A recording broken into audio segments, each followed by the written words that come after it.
Hey everyone. So I wanted to make this video again. About a year and a half ago or so, I made a video on this topic, and I don't know, either YouTube deleted it because it violated their standards, or I deleted it by mistake. But I was bummed because I got some really good feedback and comments about it. So I think it's really important that we are transparent with each other and with those who we trust, and share what's going on. So I got some good comments, and I want to try to address, what I said before. So, and it's been a year and a half, so some things have changed. So I want to talk about just the journey with my mom, and what I've learned from that, and how maybe I can help other people with self-care and a lot of grief. I mean, we all grieve for different people, alive, not alive. The biggest theme for me with my mom's journey the past 4 years has been grief. And in my case, it's been anticipatory grief because she's not dead yet. And it's grief is one of the hardest things that you can go through, or that I have gone through. And when my dad died 10 years ago, I grieved in a different way because he was sick and I knew he was going to die, and I was there for his last breath in the hospice. But my mom, she's dying of brain death as her Alzheimer's dementia slowly changes her and pretty much diminishes her brain. So it's like I live in this constant memories, especially now with it being Christmas and the holidays and everything's bright and glitzy and at our disposal, and buy this and share this and be happy and all this. And I think for those of us who grieve, for those who have hurt us, or those who have left us, or those, whether by death or leaving us in whatever fashion it was, I think this time of the year is really hard for those of us who are in the grief process. And this is the first Christmas in 4 years that it's not a hard Christmas. It's hard in the fact that I live with a lot of really good memories of my childhood. I had a very good childhood, growing up, very happy, nurturing, safe childhood. And Christmas was always the best. And so I'm wanting to go back in my memory to the times that I had, and I'm wanting to relive opening gifts, relive things I said, relive things they said to me.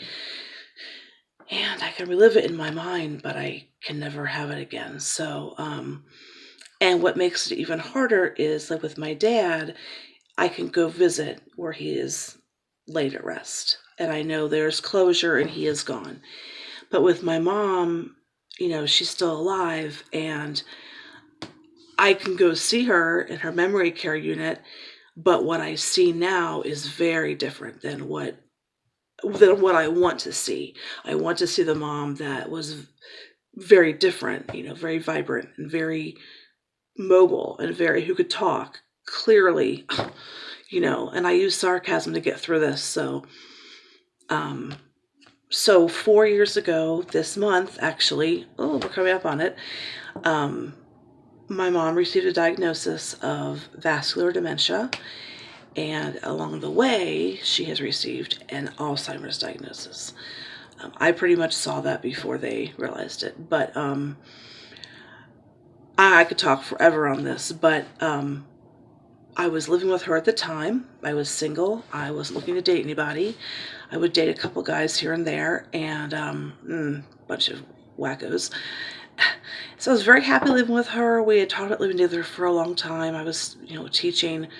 She was enjoying retirement with her friends, and we were in the house in which I grew up. And, they say that with the development of Alzheimer's, it's very gradual over the years, which in her case was very true, very indicative of that. It was very gradual, and now I go back in my memory and I can think about weird things that she would do, and I thought, why is she acting like that? Why is she saying that? And looking back to those years gone past, it's like, oh, now I know. She was developing dementia, Alzheimer's. So it really stinks, by the way. Then when the diagnosis happens, and then it happens very quickly.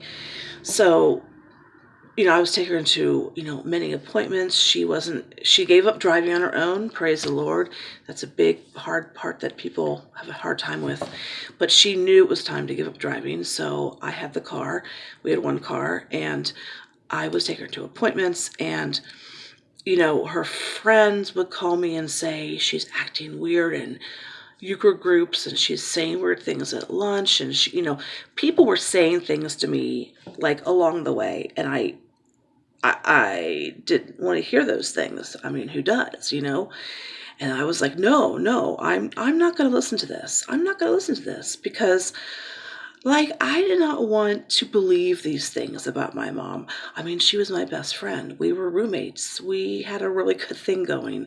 We had a cat. I mean, I was in the house in which I grew up, the house she never moved out of. I mean, it was a lot of steady, a lot of routine. It was a lot of the same thing all the time. And I still adore my mom, but I adored my mom, and we had a really good thing. And, when life changes, it changes, and it can change so fast. And all of a sudden, she received a diagnosis from 3 different professionals. And and at this point, I had met my now husband. We met in April of 15 on Easter week, and she got the diagnosis in December of 15. So I will always say that God knows what he's doing, and the timing of that was amazing. So at that point, it got to where my husband actually moved in to our house and he lived with, okay, don't judge. He moved in. And my mom was very okay with that. And some people watching this might not agree with this, but it is what it is. It's 4 years ago. Oh, almost 5 years ago.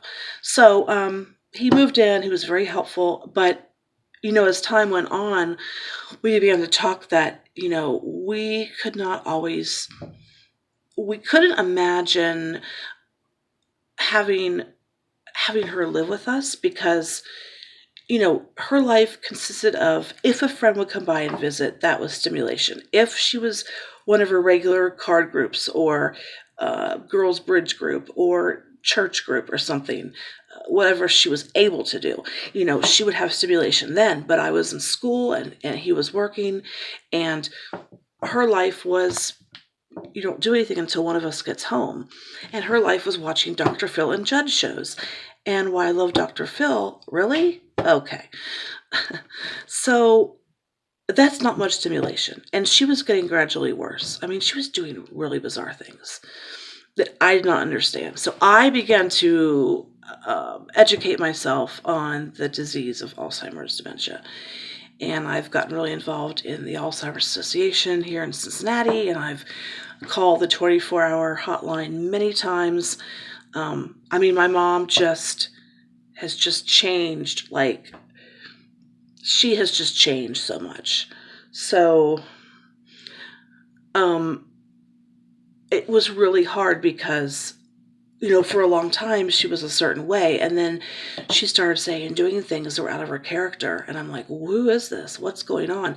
But thankfully, my now husband was able to say, she's saying this, and he was able to see from the outside view because he was not, I was close to her for 40-something years of my life, so 41 years of my life at that point. So I just remember getting really, really angry with God, and I got really angry with the fact that I knew she was changing, and I had to change with her to help her, and I got really mad at the fact that I really realized, have a V8, I realized that she was changing, and my grief process began right then.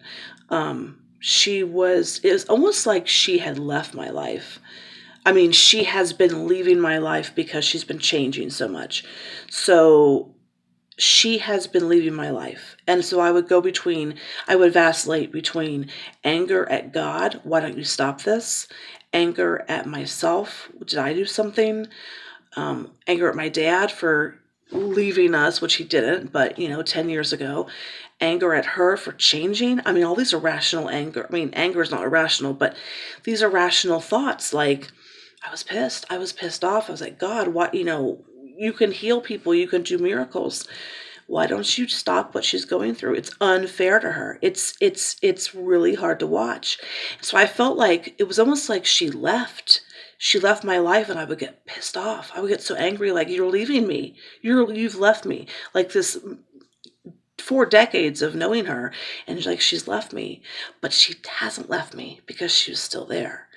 It was very odd. So I felt like I was being like I had been betrayed. I felt like I was betrayed by her, but darn it, she's still in the house with me. It's very strange. And I couldn't exactly say, where are you going? Like, why are you changing on me? Because she was changing her own way. Like, she would look out the window and she would see the car. We had the car parked at the top of the driveway, and she swore she saw our cat Hoover in the car, and she's freaking out on me. And I didn't know she had onset of dementia. And she's like, why is that cat out there trying to drive the car away? So I'm like, what the heck? Like, I thought she was playing around, and I would like get mad, and I would say, would you stop saying that? And she would say, I see a cat at the steering wheel, and the cat is about to drive her car away. And I said, let's go. Let's walk outside the drive. I mean, I thought she was trying to be funny, and she wasn't.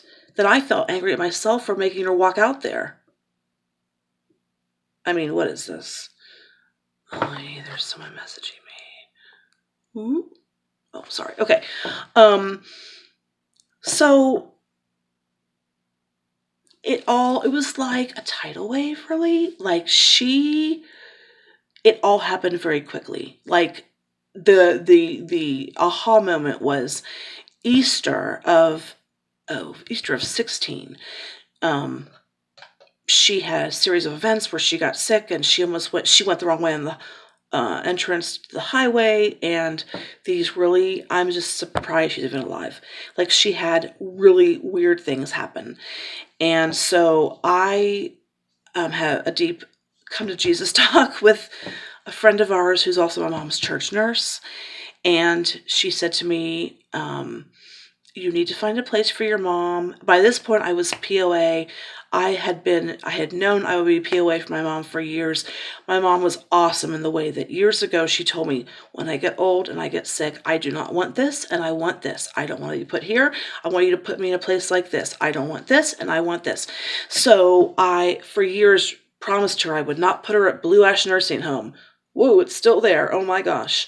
I promised her she would not become resuscitated. I mean, I've known her wishes all my 47 years. And so we went to the lawyer together like 5 years ago, and I became the POA, and I have all the documents in my file cabinet. I even have in a folder that she wrote end of life issues. I have all the hymns that she wants to be sung at her funeral service. I have the minister's name that she wants. She's such a teacher, like myself, organized. So I knew what to look like. So I took Pam's advice as, it's time for me now to step up to the role that I was been given, and I honor that role. So she got sick at church, and she passed out at church on Easter. It was very, very traumatic for her and for me, and things just, like boom, boom, boom, boom, boom. Like over the years, it was like gradual. And when it happened. And I thought, I feel left behind. I feel betrayed because my mother has left me, and God knows she can't help it. Like, what the bloody hell is happening here? Like, I missed her. I missed my mom so much. We had that thing I missed. I was so close to her, and she and my husband are my biggest cheerleaders. And even though she really can't get it anymore, she's still my number one fan, and my husband too. But I mean, I was pissed. Like, what do you do? Like, a lot of weird emotions. So Pam said, get her in a place that has Medicaid in place in case she would ever have to go that direction financially, and get yourself into a grief counselor. I'm telling you, that's the best advice ever. I did find a place for my mom. Took 2 places to get it right, but now she's at her 2nd place, and I could not be happier with her care. Her care is amazing. And I got myself very quickly into a grief counselor who I would just cry with. I would speak up and say, I miss my mom. I feel betrayed by my mom. My mom has left me, but she hasn't. She's 10 minutes away at blah, blah, blah facility. So I began to process like I thought it was my fault. Like if I didn't go every Saturday to visit her, oh, I'm a terrible daughter. I'm the only daughter she has. You know, they only had 1 kid, and that's me. And my then husband, or my then husband, was like, you got to give yourself a break. Like, she's settling into her life there. She is making a life for herself. You know, it's good you want to see her, but I was going out of guilt because people would say, make sure you go and see her as much as you can. Make sure you take her this. Make sure you take her out to Dollar Tree and your usual fun places. Well, for like the first year or 2, she was able to go to the Walmart and the Dollar Tree. And he and I took her out to Texas Roadhouse all the time. And we took her out to this restaurant. And we took her out past the house that was torn down that she sold. I mean, 2016 was a very traumatic year. That was a really hard year. I lost my house they tore it down. My mom sold it to a builder, but I lost my house, I lost my mom, and my cat died. I'm telling you, it was very traumatic. I felt like I wasn't going to make it. I was in so much grief that I thank God I had that grief counselor, Bradley. I mean, really. The only silver lining to all this was that we got engaged in the middle of it all in 2016. It was all these big events that were very traumatic and were very sad and very hard to deal with. And then in the middle, I got engaged to Brian. And that was, that's beautiful. So